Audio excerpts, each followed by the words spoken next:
There's still some alive.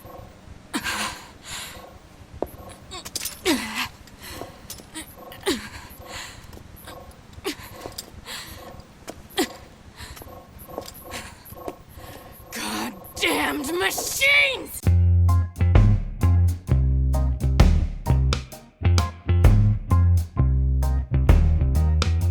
Dragon Dragoon, or as it is better known in the West, Drakengard, is a medieval fantasy RPG series published by Square-Enix for PlayStation home consoles. The first game in the Drakengard series featured multiple endings, one of which generated its own spin-off, NieR. Now, the original NieR didn't sell very well, but due to being a critical darling and a fan favorite, Square Enix decided to greenlight a sequel based on one of the alternate endings of NieR. So here comes NieR Automata, the spin-off of a spin-off produced by Square Enix and Platinum Games. Now that is one hell of a pedigree, but does Automata live up to its Final Fantasy and Bayonetta roots?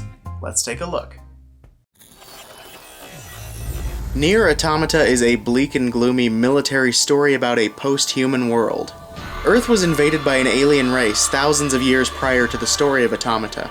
The aliens have employed a legion of robots to do their fighting for them, and likewise, humanity has pieced out to the moon and sent their own army of androids back to Earth to defeat the invaders. You play as a couple of these androids, fighting for the glory of mankind. 2B, 9S, and some others that I won't mention. A short ways into the story, you start to suspect, and your suspicions are confirmed, that the aliens have long since been defeated, yet you and your comrades still fight legions of robots that are loyal to their deceased alien overlords. Along the way, you discover that some of these machines have disconnected from their robotic brethren, and are trying to make a life for themselves in the outskirts of the city, living in harmony with nature, and developing their own cultures and societies, with no regard for the 1,000-year conflict that they were first created to fight. It makes you turn your eye to the moon and wonder, is mankind even up there? And what are 2B and 9S really fighting for? Or are they too just programmed for war? And has mankind long since abandoned them?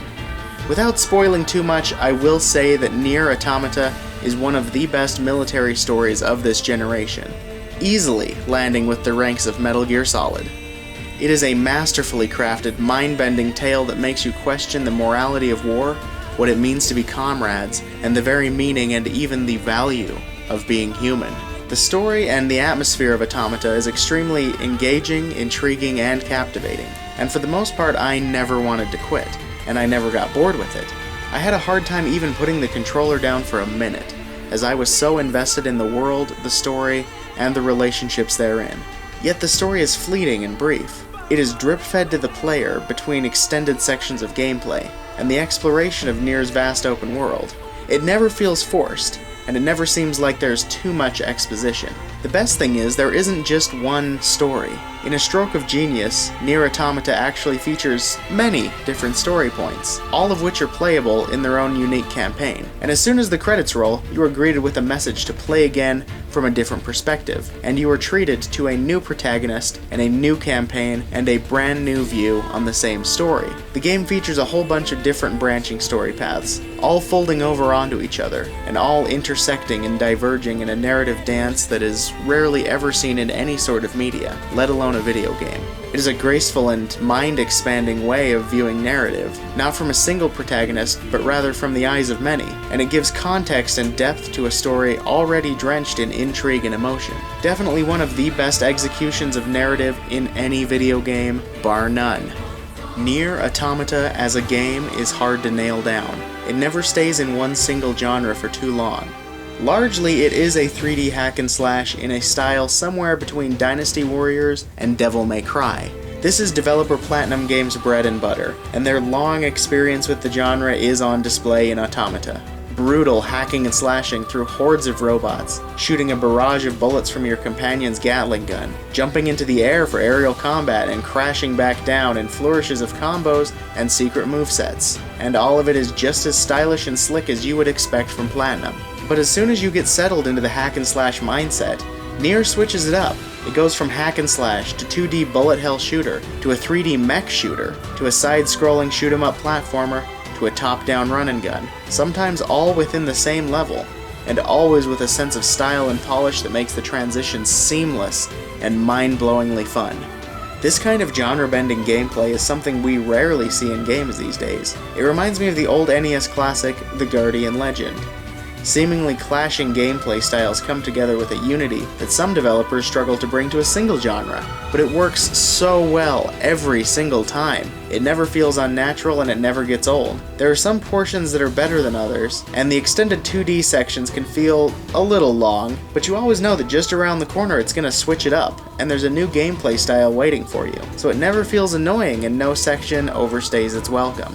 The controls, like many Platinum games, at first may seem clunky, or poorly thought out. With over half of your combat actions mapped to the shoulder buttons, it at first feels a little awkward, but after an hour or so and some practice, I think that the majority of players will actually appreciate this. It makes combat super slick, and using both your index and middle fingers turns you into a hacking, slashing, robot-killing machine, and you will need to be in machine shape to take on some of the challenges in Automata. It isn't a bullshit difficult game, but it certainly isn't without its challenge, as any veteran of Platinum will expect. Waves of robotic combatants come at you with increasing force, numbers, and size as the story progresses.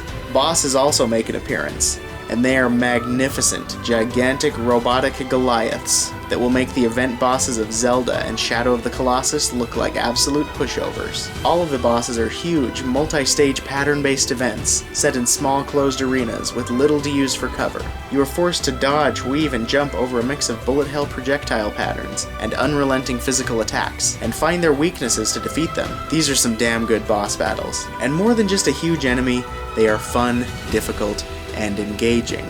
Automata is also a game rife with customization. Your android is run off a chipset that controls how they behave and play, and honestly this is one of the coolest features I have seen in a while. You can find new system chips to deck out your androids, and all of them have different effects that can drastically change gameplay. There are your obvious ones, like chips that boost speed, boost item drops, and weapon strength. But there are many more uses than this. The game doesn't have an experience points gauge by default, but I found a system chip, just picked one up, that tracks your experience, and sure enough, a small XP bar appears below your current hit points when it is enabled. Now that's really neat, you have to admit. You can also remove chips for the heads-up display, for key functions, and you can even remove the android's OS chip, which of course results in a death, but it is so neat and so immersive a system that it allows this. It makes the game feel genuinely real, and like an actual active experience rather than a passive one. Your pod computer, your constant companion through the various campaigns of Automata, is also highly customizable, with 3 distinct pod computers available for you to use once you find them, and many varied pod programs you can run through them. You're sure to have a blast mixing and matching combat programs to deck out your pod. Do you want it to shoot missiles, fire lasers, create a giant holographic hammer for massive damage? There's an app for that. There are also dozens of weapons to find, all of which can be customized, upgraded, and mixed and matched in weapon sets for hundreds of unique combinations of heavy and light swords, spears, and bracers. All weapons have their own backstory as well, which reveals itself as you level up each weapon. It doesn't change the gameplay much, but it is a really cool detail, and something I haven't seen much of before. NieR Automata also has the distinction of being Platinum Games' very first open-world game, and for the most part it is a success at that. But since I've been showering this game with so much praise, let's talk about this game's few design flaws. It is an open world, yes, but it is full of invisible walls. They are frustrating, and they detract from the otherwise massively explorable world. You see that building with a gaping hole in the wall? Yeah, that hole is just an aesthetic hole. You can't walk through it. How about that fence with a hole you could drive a Buick through? Yeah, 2B can't fit her fat ass through it though. There are even some invisible walls during boss fights, which can be infuriating if you're trying to strafe to avoid a bullet that accidentally hits you because there was a barrier you couldn't see. It really is a shame, and it could easily be avoided by the developers simply not modeling buildings and fences with huge holes in them, or by them placing their restricted boss fights in a room or on a platform, rather than in a completely open field. I'm wagging my finger at you, Platinum. That's it for the bad, now let's talk about the good. The open world in NieR Automata is a breathtaking visage of a post-human world overrun by nature. There are several varied zones around the world, all with high-concept, well-fleshed-out themes. The city is where you'll spend most of your time, and it's a good place to spend that time. Loads to explore, a ton of side quests to sink your time into, and huge marauding bands of robots for you to fight. There's never a shortage of stuff to do in the city. There's also a desert, barren and desolate, with a lot of hidden secrets, caves, and dunes for 2B to surf on.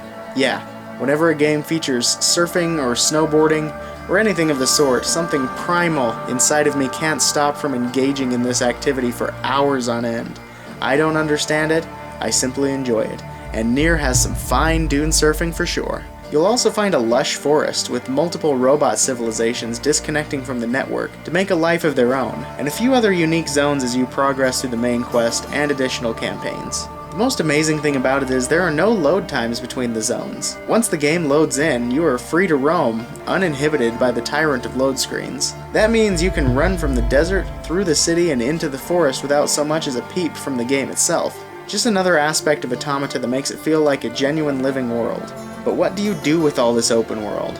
Well, as it turns out, there's a whole camp of androids back in the city that needs your help. Apart from your main story, which takes you through every zone individually, the androids of the Resistance camp are a needy bunch, and as a combat-ready android with a can-do attitude, you may accept as many or as few of these tasks as you wish.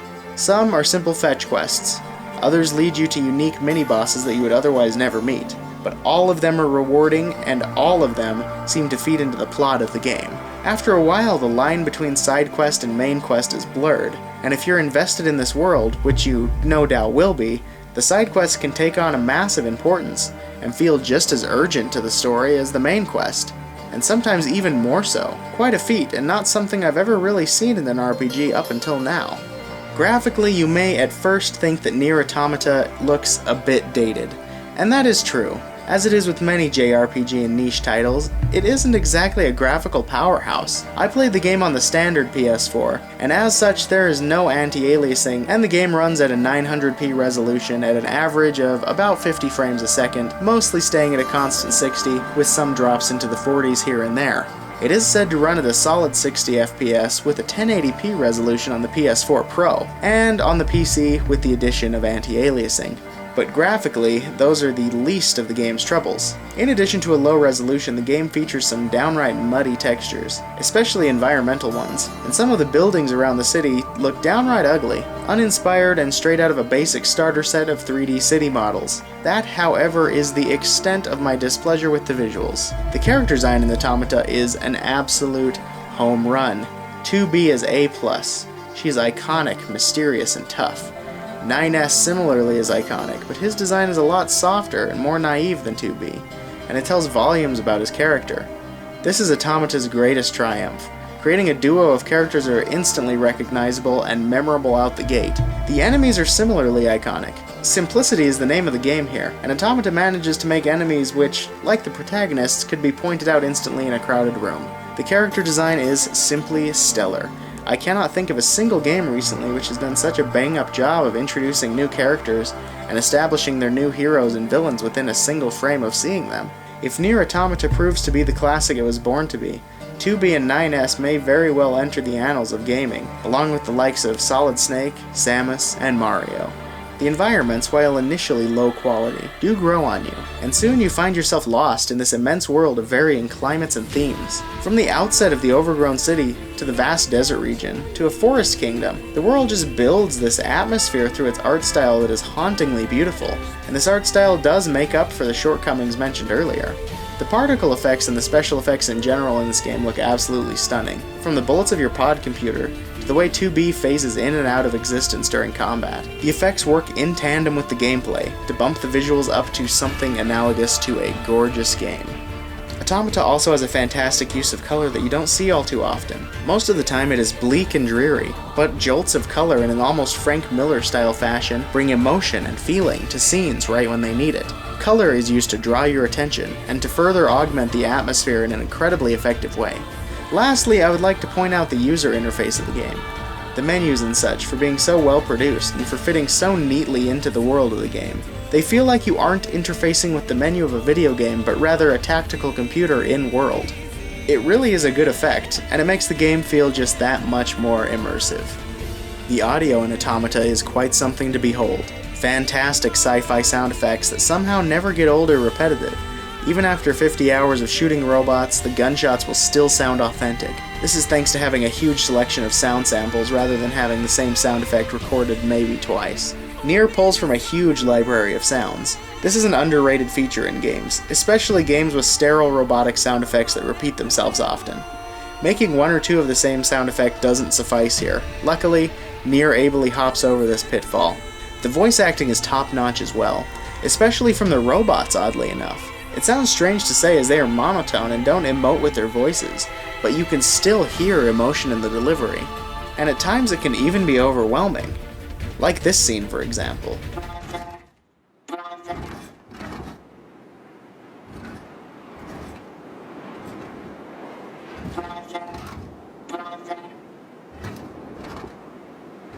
Brother, please start moving. Brother.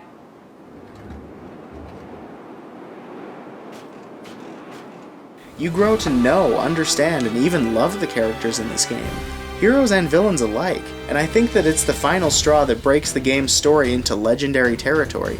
A great story with genius writing and a talented voice cast brings it all together. Last of all, the music in Automata is simply captivating. A highly emotional score that sometimes swells to volumes well above the sound effects, drowning out all other noise in the world, and it never loops. Instead, it just seamlessly segues into a new track, matching the area that you're currently in. An expertly executed score, and one of my top 3 video game soundtracks of all time. So there it is, NieR Automata. This is a hard game to speak about. It's difficult to quantify into a review. It's complex, it's difficult, it's beautiful. It certainly isn't a perfect game, but at the same time it is. It parlays its weaknesses into strengths. Its visuals are traditionally not great, but it brings these visuals into a decadently indulgent art style.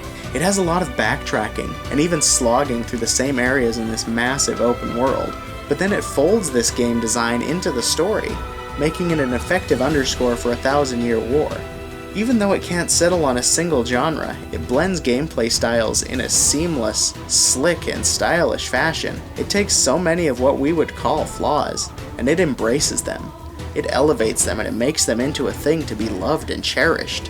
When it isn't turning its flaws into highlights, NieR Automata is excelling at its craft, with well-executed, highly polished combat, a well-written, captivating story, and great production value, all poured into a huge open world, with almost no load time to speak of. All of this taken together makes NieR Automata the first must-buy game of 2017. It is certainly the best game of the year so far, and possibly one of the best games of the decade. I give NieR Automata a 5 out of 5.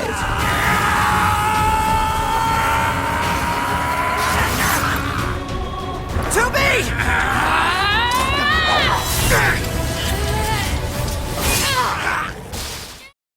And there you have it. NieR Automata is a near perfect game. I would strongly recommend that if you haven't played this, you pick it up. No matter who you are, I think that this is one of the standout games of this decade, and quite honestly, I think that just about everybody out there should play it. If you enjoyed this video, please like, comment, and subscribe, and I will see you next time. Thanks for watching. 9S. To be. Come on. Let's go home.